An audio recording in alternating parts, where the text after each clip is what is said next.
तो listen me student, ये बहुत अच्छा प्रॉब्लम है। ये एमसीक्यू में आपका बन सकता है। इसमें आपसे वो उसकी वेलोसिटी पूछ सकता है बॉडी की, एमसीक्यू के अंदर उसकी वेलोसिटी पूछेगा, उसकी रिलेटिव वेलोसिटी पूछेगा और स्प्रिंग कितना स्ट्रेच हुआ उस वैल्यू को पूछेगा। तो ये क्वेश्चन आपके कंपटीशन के लिए बहुत ही बेहतरीन क्वेश्चन है। आप इसे करने के लिए देखिए, क्वेश्चन बड़ा है लेकिन कैलकुलेशन इसकी छोटी है।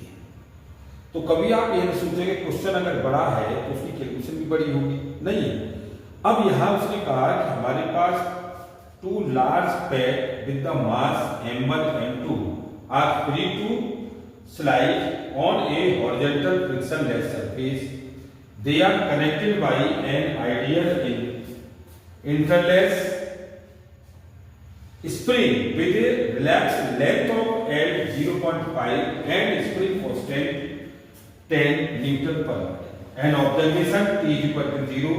Place the pad 2 meter apart with the pad to having a velocity with a respectivity to the surface of 6 meter per second directed away from the pad which is the momentary at rest on the surface. ये कह रहा है कि हमारे पास कोई दो ball है और उनको हमने किसी स्प्रिंग के द्वारा कनेक्ट कर दिया गया।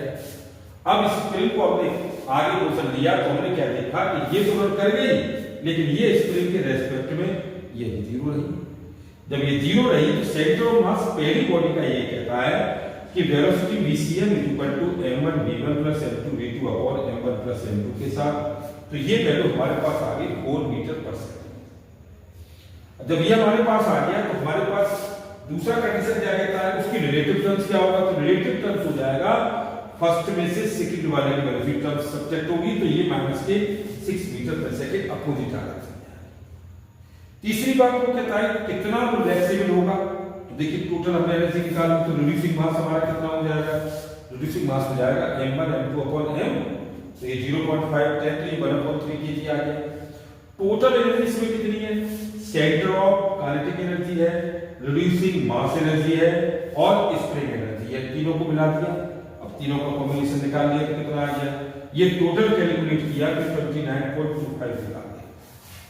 अब जब 29.25 जूल आया तो वो कहता है कि कितनी वो स्ट्रेच होगी। तो स्ट्रेच होने के लिए हम यहाँ उसकी सेंटर काइनेटिक एनर्जी प्लस उसकी स्प्रिंग एनर्जी को लेकर वैल्यू निकाल सकते हैं जो 29.25 है। अच्छा, ये हमने इसको कैलकुलेट किया तो 12 आ गया और यहाँ की वैल्यू 10 है और x माइनस के 0